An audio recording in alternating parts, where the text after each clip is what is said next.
ஒரு பங்கு 40% சரிந்து தொடர்ந்து மாபெரும் நஷ்டத்தை பதிவு செஞ்சா நீங்க என்ன பண்ணுவீங்க? திரும்பி பார்க்காம ஓடிருவீங்க, கரெக்டா? ஆனா புதிதா லிஸ்டான ப்ளூ ஸ்பிரிங் என்டர்பிரைசஸ் நிறுவனத்துக்கு பின்னாடி நம்ப முடியாத ஒரு பெரிய ரகசியம் மறைஞ்சிருக்கு. வாங்க இந்த ஆழமான ஆய்வுக்குள்ள போகலாம். பார்த்த உடனேயே இது ஒரு மாபெரும் தோல்வி அடைஞ்ச பங்கு மாதிரி தான் தெரியும். லிஸ்டான விலையிலிருந்து 40% அதல பாதாளத்துக்கு சரிஞ்சிருக்கு. அது மட்டும் இல்லாம ரொம்பவே கவலைக்கிடமான ஒருங்கிணைந்த நிகர இழப்புகளையும் நிறுவனம் பதிவு செஞ்சிருக்காங்க. எந்த ஒரு சாதாரண முதலீட்டாளரும் இந்த நம்பர்ஸை பார்த்தா உடனே தெரிச்சு ஓடிடுவாங்க. ஆனா இங்கதான் ஒரு பெரிய ட்விஸ்ட் இருக்கு. இங்க இருந்துதான் அந்த மர்மமே ஆரம்பிக்குது.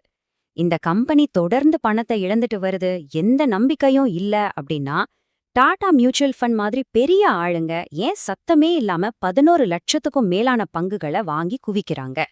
கொஞ்சம் யோசிச்சு பாருங்க.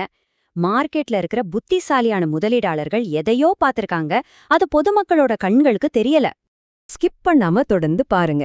ஏன்னா அடுத்த சில நிமிஷங்கள்ல செத்துப்போன மாதிரி வெளியே தெரியிற இந்த பங்குக்குள்ள எப்படி ஒரு பிரம்மாண்டமான லாபகரமான ரகசியம் ஒளிஞ்சிருக்குன்னு நாம உடைக்க போறோம். இது நீங்க நினைக்கிற அனைத்தையும் மாத்த போகுது. இந்த மாயை எப்படி வேலை செய்யுதுன்னு முதல்ல பாப்போம். முக்கிய பிசினஸ் வர்சஸ் நஷ்டம். ஒரு சாதாரண முதலீட்டாளர் எதை மிஸ் பண்றார் அப்படிங்கறத புரிஞ்சுக்க இந்த நிறுவனத்தை நம்ம 2 வெவ்வேறு கம்பெனியா பிரிச்சு பார்க்கணும். இது ரெண்டும் கட்டாயத்தின் பேரில் ஒரே பேலன்ஸ் ஷீட்டை பகிர்ந்துக்குது. ஒரு பக்கம் ஃபெசிலிட்டிஸ் மற்றும் டெலிகாம் துறையை நிர்வகிக்கிற வலுவான வளர்ந்துட்டு வர்ற முக்கிய உள்கட்டமைப்பு பிசினஸ் இருக்கு. மறுபக்கம் ஃபவுண்டெட் அப்படிங்கிற ஒரு ஏஐ வேலைவாய்ப்பு தளம் இருக்கு. இந்த ஃபவுண்டெட் தளம் தான் இப்போ அக்ரோஷமா கம்பெனியோட பணத்தை தனியா செலவழிச்சிட்டு இருக்கு. இதுதான் அந்த மேஜிக். இப்போ கவனிங்க, அந்த முக்கிய உள்கட்டமைப்பு பிசினஸ் மட்டும் 4வது காலாண்டுல 20 கோடி ரூபாய் லாபம் பார்த்திருக்கு. ஆனா ஃபவுண்டட்டோட நஷ்டத்தையும் சேர்த்து மொத்த கணக்கா காட்டும்போது அந்த லாபம் வெறும் 4.12 கோடியே சுருங்கிடுச்சு. உண்மையான லாபத்தை இந்த ஒருங்கிணைந்த கணக்கு முறை அப்படியே மூடி மறைச்சிடுச்சு. இந்த பிசினஸ் உண்மையிலே எவ்வளவு பெருசு தெரியுமா? நிறைய பேர் தவற விடுறது இந்த லாபகரமான பிசினஸோட பிரம்மாண்டத்தை தான். இப்போதைக்கு 28 மாநிலங்கள்ல 87,000க்கும் அதிகமான ஊழியர்களோட இது இயங்கிட்டு இருக்கு. இது ஏதோ ஒரு சாதாரண சின்ன கம்பெனி கிடையாது. இது ஒரு மிகப்பெரிய உள்கட்டமைப்பு இயந்திரம். அவங்களோட ஏஐ பிளாட்ஃபார்ம்ல இருக்கிற மிகப்பெரிய ரிஸ்க பத்தி நாம இன்னும் கொஞ்ச நேரத்துல பேச போறோம். ஆனா அதுக்கு முன்னாடி சமீபத்திய காலாண்டு முடிவுகள் அவங்களோட முக்கிய பிசினஸோட வளர்ச்சியை பத்தி என்ன சொல்லுன்னு பாப்போம். அது உண்மையிலே முன்னேறிட்டு இருக்கா?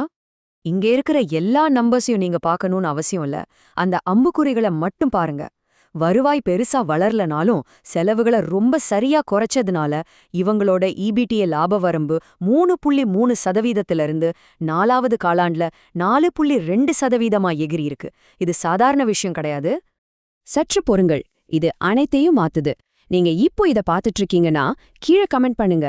இந்த மறைமுகமான லாப வளர்ச்சி உங்களுக்கு முன்னாடியே தெரியுமா? நாங்க ஒவ்வொரு கமெண்ட்டையும் கண்டிப்பா படிப்போம்.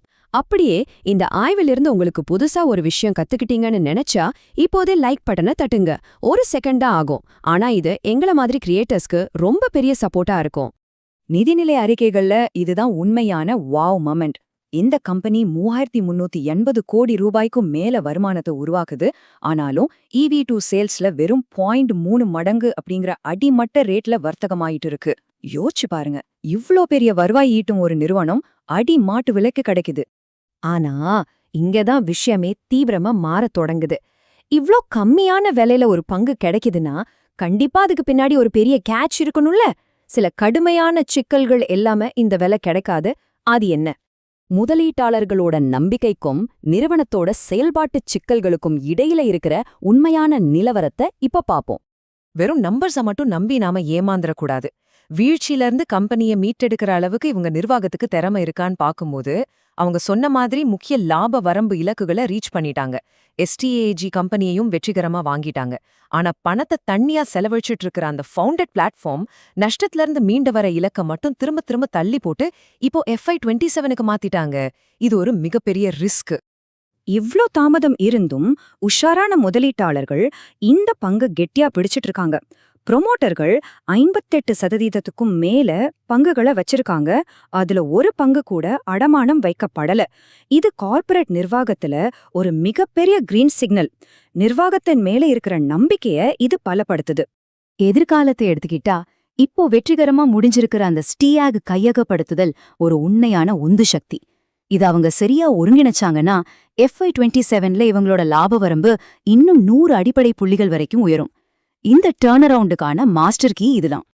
ஃபைனலா நாம சொல்ல வர்றது என்னன்னா, இது ரொம்பவே ரிஸ்க் அதிகமான, பணப்புழக்கம் ரொம்ப கம்மியா இருக்கிற ஒரு பங்கு. 2லேருந்து 3 வருஷம் வரைக்கும் இந்த ஏற்ற இறக்கங்களை தாங்கிக்கிற பொறுமையான முதலீட்டாளர்களுக்கு மட்டும்தான் இது செட் ஆகும். ஷார்ட் டேர்ம்ல லாபம் தேடுறவங்களுக்கானது கிடையாது. முடிக்கிறதுக்கு முன்னாடி ஒரு முக்கியமான விஷயம். நான் செபி பதிவு பெற்ற நிதி ஆலோசகர் கிடையாது. இந்த காணொளியில சொல்லப்படுற எதுவும் நிதி ஆலோசனை இல்ல. இது முழுக்க முழுக்க கல்வி மற்றும் தகவல்களுக்காக மட்டுமே. நீங்க முதலீடு செய்யறதுக்கு முன்னாடி சொந்தமா ஆராய்ச்சி பண்ணுங்க, தகுதியான நிதி ஆலோசகரை கேளுங்க. மற்றபடி இந்த காணொளி உங்களுக்கு ஒரே ஒரு புது ஐடியா கொடுத்திருந்தாலும் சரி, எங்களுக்கு ஒரு ஃபேவர் பண்ணுங்க. கீழ இருக்கிற லைக் பட்டனை தட்டுங்க. அது உண்மையாவே எங்களுக்கு பெரிய மாற்றத்தை ஏற்படுத்தும். நீங்க இன்னும் சப்ஸ்கிரைப் பண்ணலையா? எதை வெயிட் பண்றீங்க? சப்ஸ்கிரைப் பண்ணிட்டு பெல் ஐகானையும் தட்டுங்க. வாரம் வாரம் நாங்க போடுற எந்த கண்டென்ட்டையும் நீங்க மிஸ் பண்ணக்கூடாது. அடுத்த பதிவுல சந்திப்போம்.